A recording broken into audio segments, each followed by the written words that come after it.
Sure, I get angry. I get very, very angry and indignant. I don't like being locked up for something I didn't do, and I don't like my liberty taken away, and I don't like being treated like an animal, and I don't like people walking around and ogling me like I'm some sort of weirdo, because I'm not. On January 24th, 1989, at 7 a.m., before the sun rose over the state prison in Stark, Florida, plans were underway in the death house for an execution many thought would never occur. The electrocution of Ted Bundy, America's most notorious serial killer. After nearly 10 years on death row, Bundy was scheduled to die for the 1978 murder of Kimberly Leach, a 12-year-old girl. Yet he admitted to killing more than 30 others in a grisly bloodbath that took him through Washington State, Oregon, Utah, Idaho, and Colorado. Since his original capture in 1976, Bundy had become a media sensation. I'll plead not guilty right now. America was mesmerized by the former Boy Scout, college graduate, and law student who, as a rising young Republican, was even a shining star in Washington state politics. The Ted Bundy we knew, before there were any accusations, any charges, any arrests or anything, was a very nice guy. He was a friend of ours. We didn't think he was strange or different. Once he was arrested, Bundy taunted the system. He escaped twice from Colorado prisons while awaiting murder trials there. After his arrest in Florida, he showboated, acting as his own counsel while rapt groupies devoured his every move. He was like a movie star, and if he'd look around, they'd all giggle and nudge each other.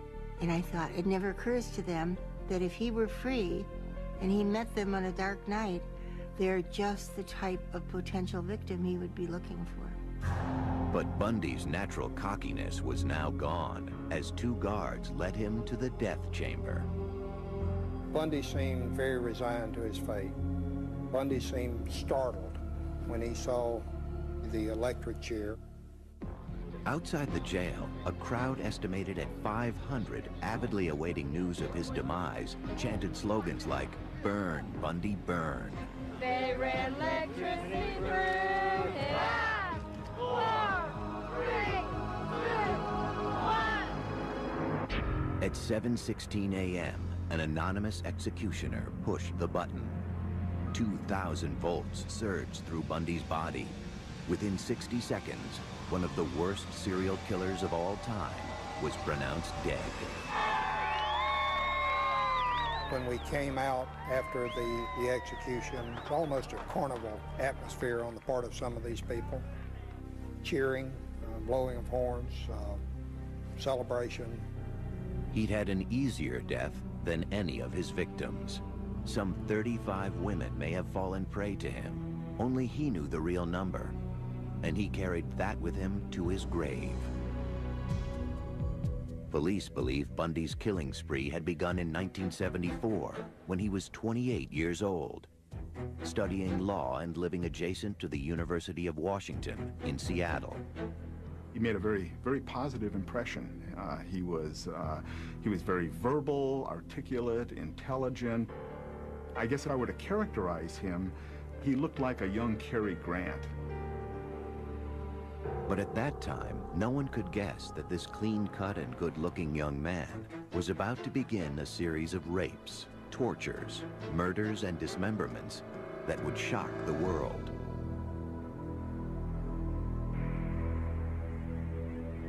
After midnight on January 4th, 1974, Ted Bundy stood outside the basement bedroom window of Joni Lenz, an 18-year-old student at the University of Washington.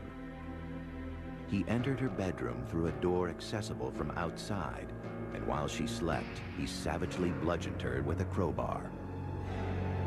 The next morning, Joni was found surrounded by a pool of blood. A bed rod had been torn away from her headboard, and in a sexual frenzy, rammed into her vagina. There was a specific reason why Bundy singled out Joni. It was a physical characteristic she shared with almost all of his victims. She wore her hair long and parted in the middle, but it would take years before the police understood why that moved Bundy to murder. Linda Ann Healy was a senior at the University of Washington, majoring in psychology. On January 31st, 1974, after Linda had gone to bed, Bundy broke into her room. He knocked her unconscious, wrapped her in bed sheets, and quietly carried Linda out of the house. Her scattered body parts and decapitated skull wouldn't be found for a year. To those who would track him, and those who would later try to understand his crimes, the question remained: how could this charming and intelligent young man commit such unspeakable crimes against people he didn't even know? They are things. They are victims. They are not women. And I never heard him really use the term women or females or anything very often. He referred to them as things, as objects. The other person's life doesn't have value since he doesn't see her as a real person with real needs. And if anything, the idea that investigators and the community will be shocked and the parents will suffer just makes it all the more exciting because he's getting even. Yet somehow Bundy, like other serial killers, was able to keep the murderous rage hidden inside of him secret. To his friends, family, and colleagues, he seemed very well adjusted. Nice person. And he was a person that we socialized with, and we knew a little bit professionally, and I thought was really an up-and-comer, somebody who was going to do well in life. One of the very important aspects of the facade that he built was one of great sincerity. He literally oozed sincerity. Yet appearances can deceive, and Ted Bundy was a master of deception. Little did I realize, of course, at the time that that was a carefully crafted social veneer that he had laboriously developed and used in his interactions. I never saw any aspects of the monster that lurked behind that mask. But by 1974, the monster who lived behind the mask had been there for a long time, perhaps since Ted's earliest childhood. I have always felt that beneath the veneer of a normal childhood was some great hostility toward someone, probably his mother. Police believe that in 1974, Ted Bundy embarked upon a series of grisly murders that began in Seattle, Washington, and over a period of 5 years spread through Oregon, Utah, Idaho, Colorado, and Florida. His rampage took the lives of at least 35 young women. When he was arrested in 1976, one of those most steadfast in his defense was his mother, Louise Bundy. She would continue believing in her son until his execution in 1989. My Christian upbringing tells me that to take another's life under any circumstances is wrong. And I don't believe the state of Florida is above the laws of God. Louise is a petite woman, a very nice woman. She was in denial until the night before Ted was executed, when he told her the truth. Many experts believe the seeds of Bundy's rage were planted in his childhood. He was born Theodore Robert Cowell on November 24th, 1946, in Burlington, Vermont. His mother, whose maiden name was Eleanor Louise Cowell, was a prim, modest department store clerk who had come to Vermont from her home in Philadelphia to give birth to her child, a child born out of wedlock. Ted was born illegitimate. He was born in a home for unwed mothers. His mother, I think, was about 23 then. Soon after his birth, Eleanor took Ted back to Philadelphia. It was the beginning of a tragic charade. As he grew, Ted was told that his grandparents were his mother and father, and that Eleanor was his older sister. From an early age, Ted sensed he was living a lie. And there were other problems at home. Eleanor's mother had a history of clinical depression, suffered panic attacks, and was eventually treated with electroshock therapy. Her father, Samuel Cowell, was known to be an extremely violent and frightening individual. Sam Cowell was evidently a man with maniacal temper, who read pornography, who tossed his daughters down the stairs if they slept too late. As he grew into a young man, the confusion over his relationship with his mother would weigh on Ted. Even at the age of 3, there were signs that he was not a well-adjusted child. His teenage aunt was taking a nap, and she woke up to see that he had taken all the knives out of the kitchen drawer and arranged them around her body with the blades pointing toward her. His mother, concerned with this behavior and trying to escape the control of her father, moved with Ted to live near her Uncle Jack Cowell and his family in Tacoma, Washington. In later years, Ted said that it was devastating for him to leave Sam, the man he thought of as his father. In Tacoma, Eleanor went by her middle name Louise and worked as a secretary at the Council of Churches. One evening, she met a hospital cook named John Culpeper Bundy. Louise married him a year later, and her son finally had the name he would carry through life, Theodore Robert Bundy. But Ted was never close to John. He had a lot of conflict with his stepfather, looked down upon his stepfather because his stepfather didn't have a high enough station in life. Despite his new name, Ted still considered himself a Cowell and was drawn to his great-uncle Jack, a cultured music professor at the University of Puget Sound in Washington. Ted wanted to be just like him. It was very important for him to be someone special, to be recognized in some way. Over the next 10 years, John and Louise added 2 brothers and 2 sisters to the Bundy family. But Ted had little to do with them or their father. He had a Boy Scout troop, but Ted would never go camping. He just seemed to remove himself from any connection to his stepfather. And if there was no connection at home, there was even less at school. His junior and high school friends described Ted as very shy. He suffered from stuttering, and he did not date at all. He really didn't date unless it was a Sadie Hawkins dance where the girls asked him. But there was a secret side to Ted Bundy that was already emerging. He considered himself above the law. By the time he was 15, he had become an expert shoplifter and was a suspect in 2 burglaries. Grandiose narcissism, the ability to outwit the police, the ability to, flaunt authority, the ability to shoplift.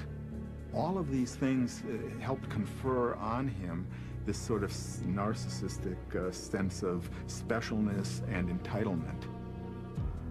His relationship with women also changed for the worse. He became a peeping Tom, sneaking through the night to peer into the windows of young girls. More significantly, there have always been suspicions that at the age of 15, Ted Bundy became a killer. Ted carried the morning newspaper when he was 15. Along his route, there was a young girl named Anne Marie Burr. Anne Marie was 8. Ted knew Anne Marie. She took piano lessons from his great-uncle Jack.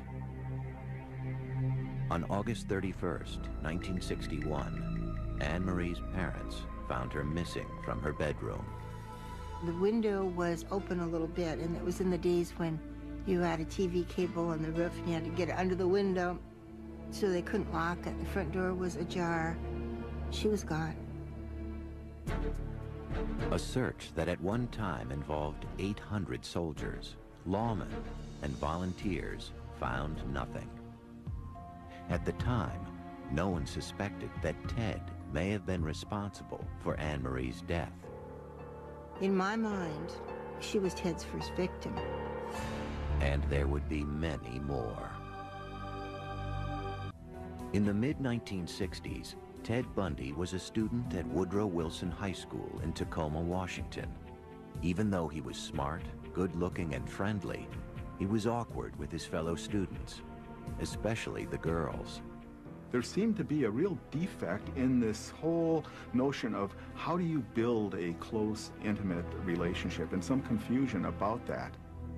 The arena in which he seemed to feel secure was the school and the classroom, where he could use his verbal skills, and that's where he tried to manage teachers' impressions. He graduated from high school in 1965 with a B average. The next year, he entered the University of Puget Sound. But on the huge campus, he felt anonymous and lost. Inside, Ted was very empty and very inadequate. But he could put on the facade of a very sophisticated, educated young man. In 1967, as part of the facade, Ted transferred to the University of Washington's Asian Studies program, where he studied Chinese. He also began fabricating a new personality. If the old Ted was shy and withdrawn, the new Ted would be witty, cool, and self-assured. His deception was about to pay off.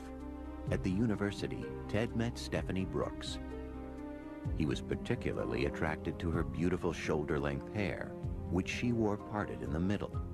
She was wealthy, sophisticated, and worldly. Everything Ted wished he was. He said, she's perfect, she's beautiful, she's wealthy. And I think to the degree he was capable, he was in love with her. They stayed together for a year. For the first time, Ted experienced an intimate sexual relationship with a woman. He was in love with her. But to Stephanie, they were merely college sweethearts. She saw no future in the relationship. She thought Ted was immature. Ted had become obsessed with her, but Stephanie told Ted their romance was over. She told him that he wasn't going anywhere, that he had no ambition, he wasn't organized, he couldn't make plans. Ted was devastated.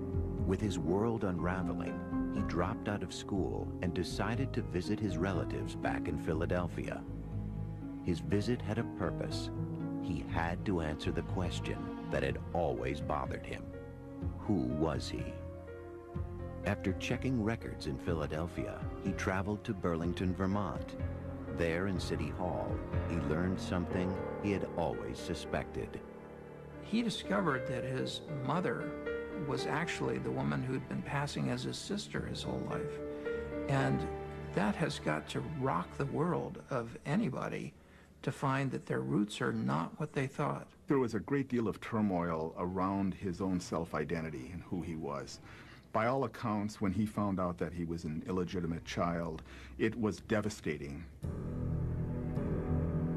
This man was badly betrayed by a woman, his mother, and learned of that betrayal at the very period when he's still reeling from the rejection by his girlfriend, his first love. Many who have studied Ted Bundy feel it was now that he decided to take revenge on the women he felt had destroyed his life. With an icy resolve, he returned to the University of Washington, took a room nearby, and began studying psychology. He excelled in all his classes and seemed rejuvenated with a new purpose. And whatever demons raged inside of him, Ted Bundy kept them well hidden. Many people like him have an ability to create compartments in their lives.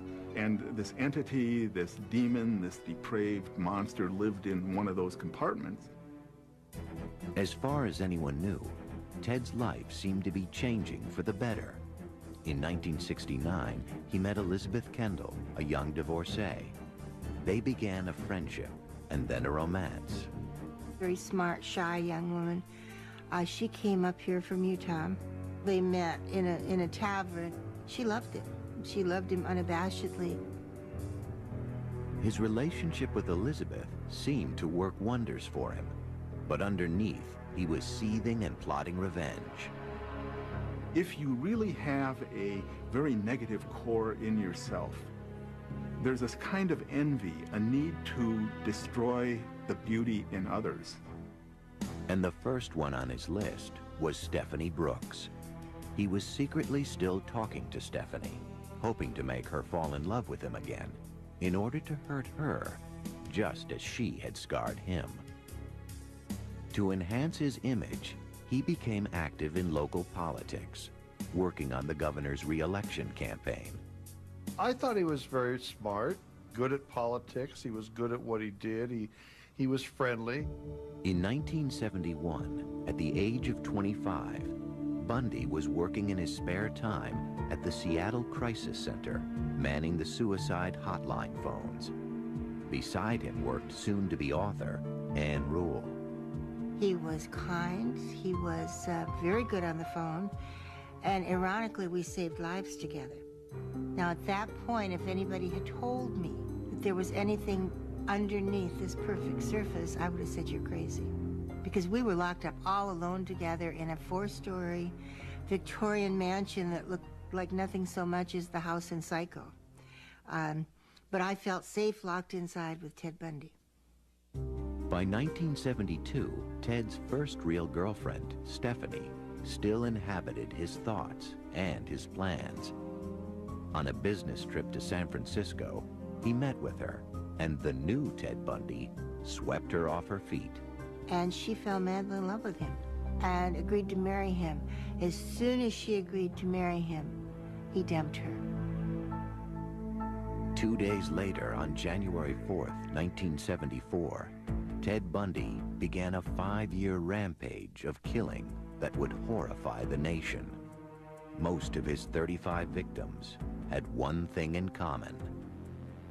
His ideal victim was a small-framed female, long hair, parted in the middle, style of person, usually pretty good-looking.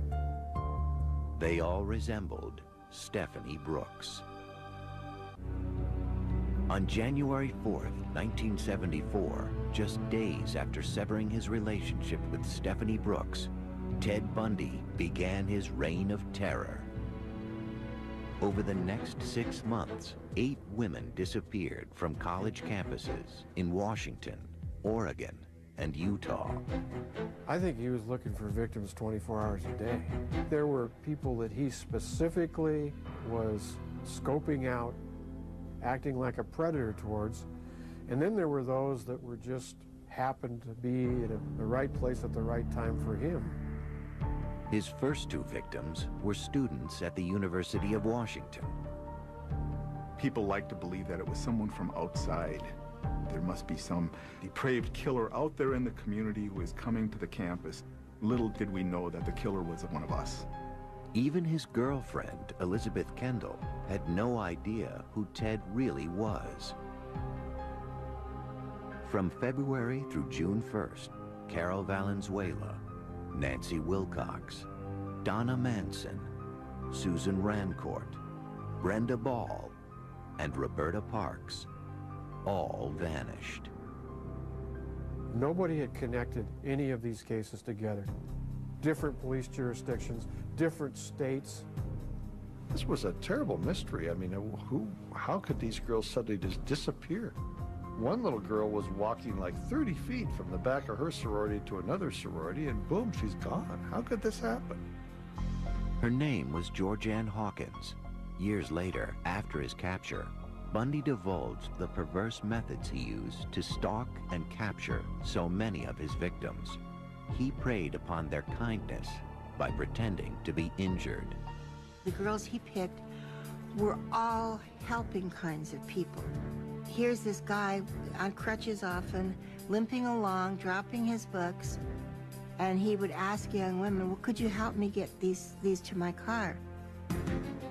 That was the ruse he used on Georgianne Hawkins. As she bent over to put his books into his car, Bundy grabbed a tire iron he had hidden. He hit her over the head and pushed her into the car. He would secure their hands in some fashion, either with handcuffs, strips of sheet, or leather. His seat was missing, so they could lay down in there and no one would ever see him. Bundy usually drove his victims into the deep woods surrounding Seattle. If they survived his attack with the crowbar, he would sexually assault them. From his point of view, the thing that would make for good sex is an attractive woman whom he's going to handcuff, terrorize, and make her believe that she's going to die. Later, on death row, he was asked what it was like to murder someone. And he answered, murder is not about lust and it's not about violence, it's about possession. When you feel the last breath of life coming out of the woman, you look into her eyes. At that point, it's being God. After he was through, he would discard them deep in the forest, but he would return later. He was going back over and over and over again to crime scenes. Not to just destroy evidence or anything, but to do things with those bodies. We suspected he took a whole body home with him because we had one victim that was totally made up with stuff that she never wore. Bundy's use of makeup is simply to make a victim more attractive, but apparently he didn't require it. He went back to decomposed corpses and still had sex with them. To the psychiatric experts who studied him, Bundy was unique, straddling two different categories of serial killers. He is both a sexually sadistic serial killer. He's also a necrophilic serial killer. The common characteristics are perversion, lack of conscience, and a willingness to sacrifice others' lives for one's own sexual pleasure. There's not a lot more to it than that. After at least 8 murders, Ted Bundy was becoming an expert at killing. In July of 1974, his addiction led him to take 2 women in one day. A beautiful Sunday afternoon. It was 90 degrees in Seattle, and we don't get that many 90-degree days. Everybody was at Lake Sammamish State Park. One of those was Janice Ott. She was lying on the beach when Ted approached her. He had his arm in a sling. He asked if she could help him tie his boat to his car. When she got up to go with him, she stuck out her hand like she was going to shake hands, and she said, "Hi, I'm Jan," and he said, "Oh, I'm Ted." Janice walked away with Ted and was never seen alive again. An hour later, Ted was back at the park. There were at least 4 to 5 other women who were approached between, say, 1 o'clock in the afternoon and 4:30. But something about Bundy must have put them off. Denise Naslund wasn't as lucky. At about 5 p.m., she walked to the restroom at the lake. She was there with her boyfriend, her dog, another couple. She left with the dog to go to the bathroom. The dog came back, but she didn't. After the disappearance of Ott and Naslund, witnesses who had met with the mysterious Ted at Lake Sammamish that afternoon came forward. A composite sketch of the man was circulated. The police received 3,500 tips and compiled a list of potential suspects named Ted. Bundy's name was among them. The name Ted was brought up. I never made the connect at all. You only met the monster through his acts. Between 1973 and 1974, the monster had been working for the King County Law and Justice Planning Office, where he was preparing a study on rapists and their victims. He was also secretly studying the procedures the police were using to try and catch him. By October 1974, 5 more bodies had been found, but most of them had decomposed or were just scattered bones. Bundy had left no clues, and he was long gone. 2 months earlier, he had been accepted to the Utah University School of Law, but he could not stop himself from killing. The Ted Bundy that we knew was not a murderer, but maybe an hour later he was. That's the awful part. Though his outward mask still projected charm and sincerity, the killer underneath it was about to be revealed. Bundy would soon be identified when one of his victims escaped. By early November 1974, Ted Bundy had murdered at least 11 women in Washington and Oregon, and 2 more in Utah, where he was now living. At the same time, he was studying law at Utah University. Probably could have easily become a lawyer if he hadn't been consumed with murder 24 hours a day. The thing is, with serial killers, they are addicted to murder. It's like any other addiction. People may try it first for a high, but you need more and more of the substance, and the substance is murder. But Bundy was about to make his first mistake. On November 8th, posing as an off-duty policeman, he tried to abduct 19-year-old Carol Duranche from a shopping center. He told her someone had broken into her car and offered to help. But inside his car, he tried to handcuff her. Carol fought back, and with the handcuffs still on her wrists, was able to jump out of the car and escape. Here we have a living victim that's able to describe her abductor, describe the car, and also provide evidence with the handcuff that was still on her wrist. But the police still had no idea who her attacker could be, and Bundy was a master of disguise. He just looked different all the time. One time he'd have a beard, one time he'd have long stringy hair, one time he'd have a short haircut, and I think it varied with, what he was doing at the time. As 1975 began, Bundy widened his net to include Utah, Idaho, and Colorado. He killed 8 women between January and August, but there was no way to connect the murders.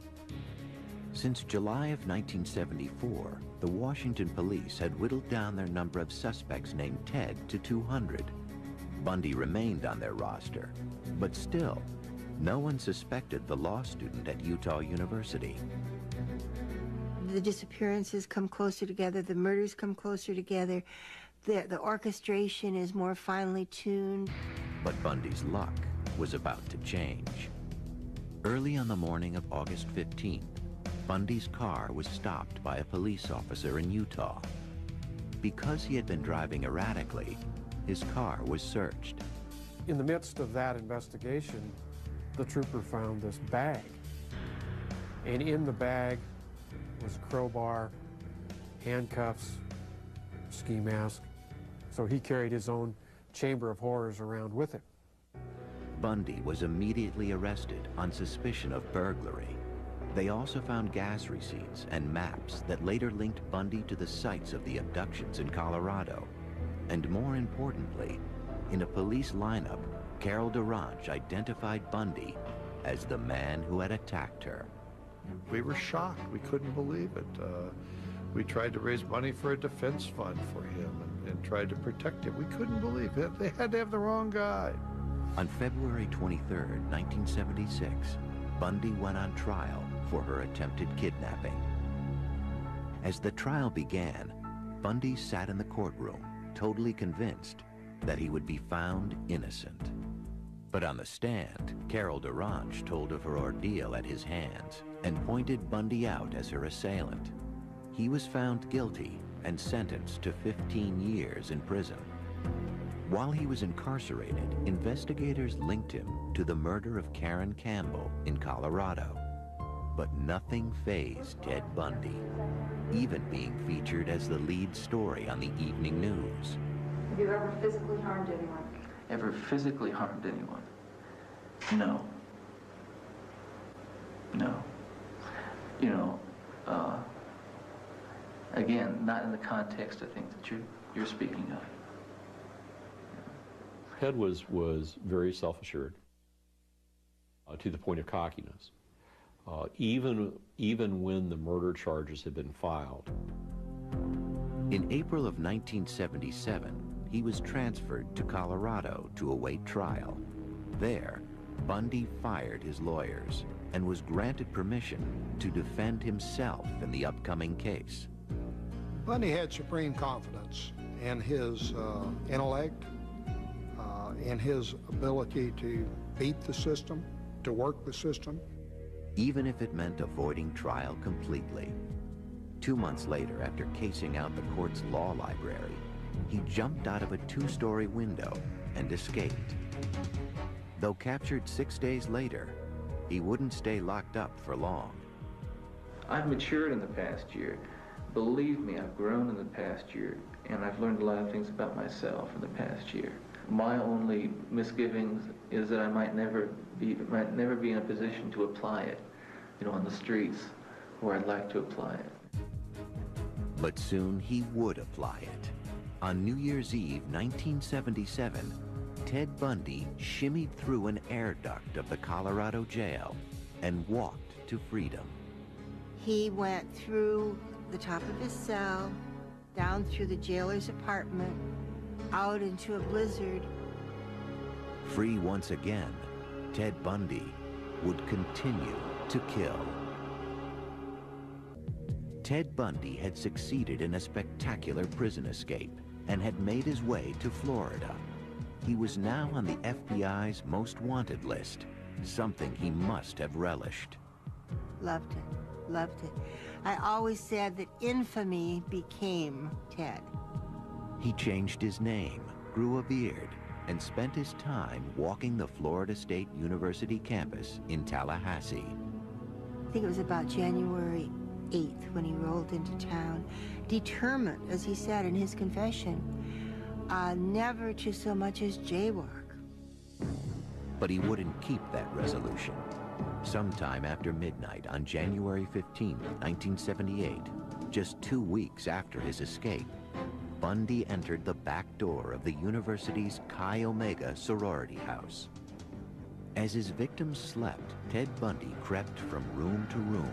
He bludgeoned, raped, and killed Lisa Levy and Margaret Bowman. He assaulted and almost killed roommates Karen Chandler and Kathy Kleiner. I think he went in that house to kill every single woman in it. But Bundy wasn't finished. Less than a mile away, he broke into the apartment of Cheryl Thomas. Though he savagely beat her and left her to die, she survived. She was the 5th woman Bundy had attacked that night. It's not something that's causing him guilt because he's free of that. He feels justified and entitled. After what women did to him, why shouldn't he do this to women? 3 weeks later, he would kill again. His victim was 12-year-old Kimberly Leach, an attractive and popular junior high school student. Kimberly was kidnapped, brutally assaulted, and killed. But Bundy's reign of terror was about to end. On February 15, 1978, a patrolman pulled over a VW Bug that had been reported stolen. Ted tried to flee on foot. There was a struggle. There was actually a round fired, and the officer was able to bring Ted into custody. Bundy was arrested and identified. Over the following months, investigators in Florida gathered evidence that tied Bundy to Kimberly Leach's murder and the murders and assaults at the sorority house. Though other states sought to extradite Bundy, his first trial would begin in Florida on July 7th, 1979. You gonna represent yourself, or you gonna get another attorney? I'm staying with the man I know best right now, and that's me. Bundy acted as his own defense attorney in the Chi Omega murders. He took depositions of witnesses. He filed his own motions, and I responded to those strictly on a professional basis. But at one point, as he questioned an officer about one of the murder scenes, the jurors had a terrifying view of the real Ted Bundy. He walked toward the jury, and you could see them kind of lean back in their chairs as he approached them. And he asked a few perfunctory questions of the officer, and then asked him to please state with great detail what you saw when you pulled back those sheets. And there was no human being in that building or watching the TV at that time that could have thought anything other than this man wanted to relive that event. 2 weeks later, Bundy was found guilty and sentenced to death for the murders of Lisa Levy and Margaret Bowman. In January 1980, Bundy went on trial for the murder of Kimberly Leach, Again, he was found guilty and sentenced to death. But his execution would not take place for some time. Over the next 9 years, Bundy would appeal his convictions and cheat death by a series of last-minute stays, sometimes only minutes before his sentence was to be carried out. Finally, after countless appeals, Bundy's date of execution was scheduled for January of 1989. To postpone his death, he told authorities that he would provide information on other unsolved cases linked to him. He gives them just enough information to get their interest, to show them that he does, in fact, know what he's talking about. And then Bundy systematically tells these investigators, you need to get with your authorities and have them contact the Florida authorities because I need more time to tell you this. This is all I can tell you today. And I need more time. If you can just get the Florida authorities to agree to more time, I can provide you with all of the details. It was a desperate ploy. It was a last-ditch effort, but even there, I think Bundy, up until the morning of his execution, Bundy really thought that he could postpone the inevitable. But he couldn't. On January 24th, 1989, at the age of 41, Ted Bundy, the articulate, handsome boy next door, a man who had the capability of being virtually anything he wanted, but who instead chose to become a monster obsessed with murder, was executed in the electric chair. The real question isn't how to remember Ted Bundy. The question is how to remember all those girls. You know, right at the prime of their lives. You know, all these kids were 19, 20 years old. They had the world by the tail. They had the future. And how many families were left in just total tragedy and disarray? And unfortunately, we remember Ted Bundy, and I'd much rather remember those girls. Saturday at 8, A&E is issuing you a search warrant. Search for justice on American Justice. We know we have our man. Search for evidence on cold case files. DNA is like the finger of God pointing down. Search for truth on City Confidential. I'm selling sex like other people are selling soda pop. You'll find them all beginning at 8 tonight on A&E.